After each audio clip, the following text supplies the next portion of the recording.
Bonjour. Nous allons actuellement résoudre un problème sur les dénombrements et comment comprendre correctement les dénombrements.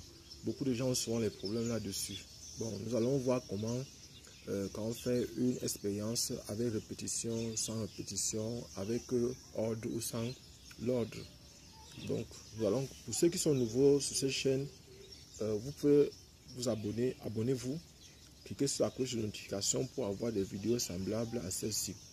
Donc, beaucoup de gens nous disent qu'on a les problèmes sur les probabilités, on a les problèmes sur les dénombrements.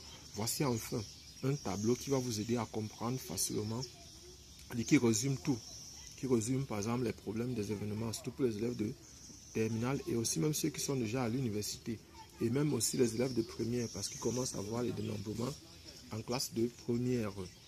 Donc, nous allons immédiatement commencer. Je voudrais dire que chaque fois que vous avez, par exemple,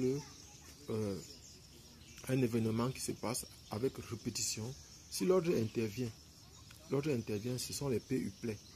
Si il y a, par exemple, l'ordre qui intervient, je prends un exemple, vous voulez composer un numéro de téléphone, un numéro peut venir plusieurs fois. Et là, par exemple, l'ordre intervient. Et là, vous allez utiliser les PUplay. Oui. Et si, par exemple, si maintenant il y a un événement sans répétition, c'est-à-dire si l'ordre intervient, par exemple toujours, et que un élément ne peut pas se répéter, comme à une course où on a ordonné. Parce que même au niveau d'un numéro de téléphone, l'ordre intervient parce que si vous avez après 2 c'est 1, c'est pas la même chose qu'après 1 c'est 2, c'est pas la même chose, c'est pas le même numéro de téléphone. Donc ici, ce sont les arrangements. Lorsque par exemple il y a un événement sans répétition, c'est-à-dire où l'ordre intervient. Par exemple, on peut avoir une course, on peut avoir une élection, il y a un premier, il y a un deuxième. On peut avoir un examen ou un concours, il y a un premier, un deuxième, un troisième.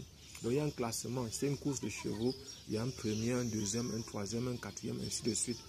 Donc l'ordre ici intervient et il ne peut pas avoir répétition parce que lors d'une course de chevaux, par exemple, un cheval ne peut pas sortir en même temps premier, en même temps deuxième, en même temps troisième. Non, c'est impossible, il ne peut qu'être soit premier, soit deuxième, soit troisième.